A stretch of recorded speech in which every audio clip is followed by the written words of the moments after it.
Hey y'all, I'm sorry that my first major video back is yet another one of me complaining about something in this damn game, but I promise you guys that this is an important issue that needs to be discussed. Before we get started, my credentials. I'm a low to light spender in Zenless on Zero, only spending money on these 3 characters here. I've also purchased every battle pass up until the previous 2 patches in which I stopped recently. My only notable copies on my account are M2 Miyabi and M1 Harumasa. Everyone on my account has their signature W engines except for Lighter, and I have been full clearing every endgame mode that's released in the game since I got my Jane Doe back in October of last year. I am someone that still heavily enjoys this game and loves playing it every day. However, I feel the need to criticize this because I think that if the game continues to go down this direction, it's going to turn off a lot of casual players and make them quit the game. I understand that this is a gacha game and that there are going to be predatory tactics used to get people to spend money. However, that does not exempt the game from receiving any sort of criticism towards how they design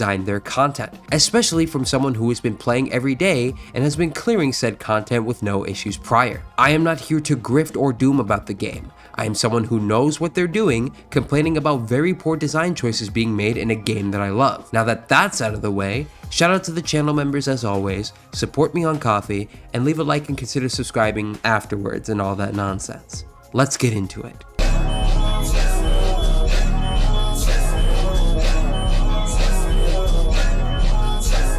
I hate Seed. I'm not gonna go over everything as to why I hate her, but this is a child that's feeding into the dev's foot fetish. This sucks because I actually like Seed's design.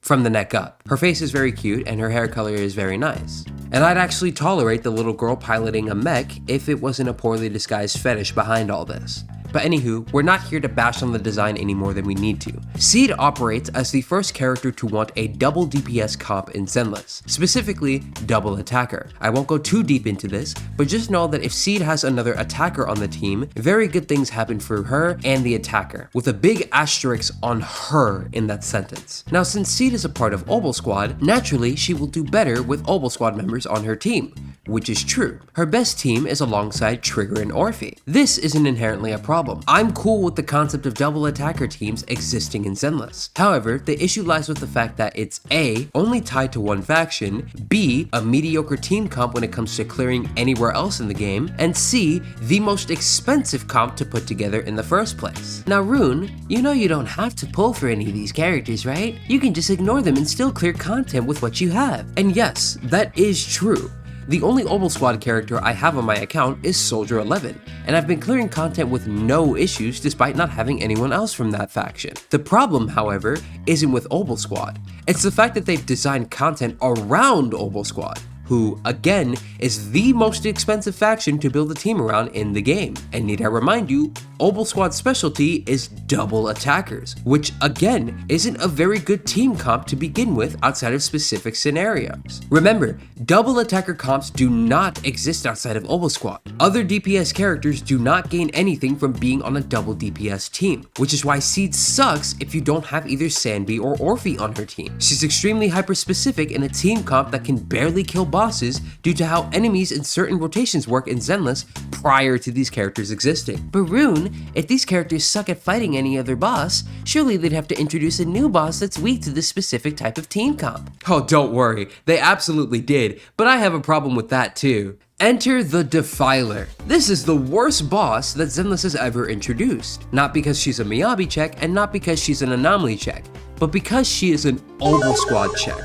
Not a double attacker check, an Obel Squad check. Now, enemies being created for specific characters is nothing new. Jane had her brute boss that electrocuted himself, Miyabi has Bringer, and Yishuan has Priest. However, these bosses are not character checks. Bringer was getting cleared with Piper teams pre-Vivian, and before you used to be able to kinda make an argument for Priest, but even then you could still clear with Evelyn because Evelyn can clear any content in this game, and now we've got Minato, who's essentially the free-to-play Yishuan. So now you guys have no excuse to be complaining about this boss when we have a free-to-play team that's able to clear it now. Not my point, back to Defiler. This boss was specifically designed with Obel Squad in mind, which is a problem because this is the first boss to be designed with a faction in mind as opposed to a single character. Other bosses like the Butcher and Pompey can be cleared with just about any team comp due to the fact that they aren't as restricted, especially considering the performance points required to clear are easy to obtain. Defensive assist or dodge counter for Pompey, and inflicting disorders for Butcher. When you look at the Defiler though, the only way to get assist points is from impairing her and knocking her down from the air. This isn't necessarily a problem on its own.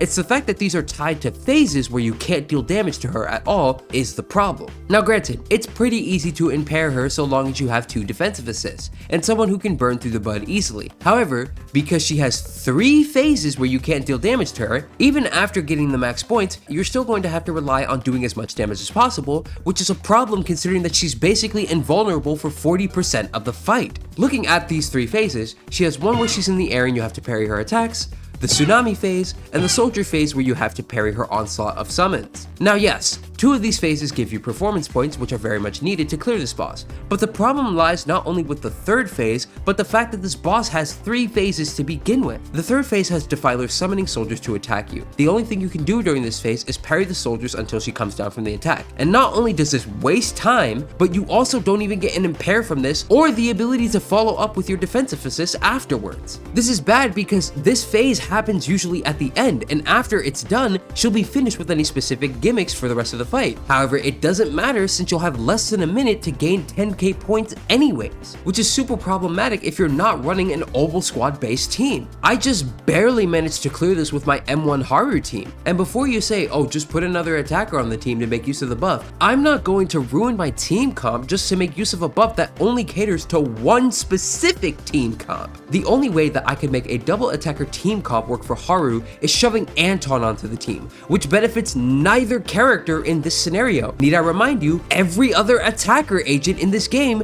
does not want a double attacker comp. So I'm missing out on 40% more crit damage because I didn't want to pull for the feet lolly and her girl failure best friend. Do you guys see the problem here? I'm doing everything objectively correct with this team that I've put together here, but I'm actively getting punished because I didn't want to pull into an archetype that A, I don't really like to begin with, B, is super expensive to get into, and C, is mediocre literally everywhere else in the game. And before y'all say anything in the comments, I am well aware that this is a gacha game and predatory tactics are going to be in play nearly everywhere you go in this genre. However, not only is that a cop-out to defend this genre, but this archetype that they're shilling sold the worst in Zenless history. So a majority of the player base not only doesn't have this team to fight this specific boss, but will also have to cope with the fact that said boss is cemented into ZZZ as official endgame content, and they'll have to deal with it for as long as they continue to play this game. And it's all because they tried to sell an archetype that doesn't even work at the end of the day. What good is building into any of my Rupture characters if the ZZZ devs are going to decide to release another faction one day that's double attacker? The only thing that I can hope for is that this never happens again, but I'm still stuck with the Defiler every time she comes around until I get those characters. And for those of you who don't know me, I've been clearing content with Miyabi, Astra, and Yuzuha band for a while now. I just recently added Yishuan to that list too. But every time this boss comes up, I struggle because my M1 Haru isn't enough. Am I supposed to end it all because I don't have Seed? And even if I did have Seed,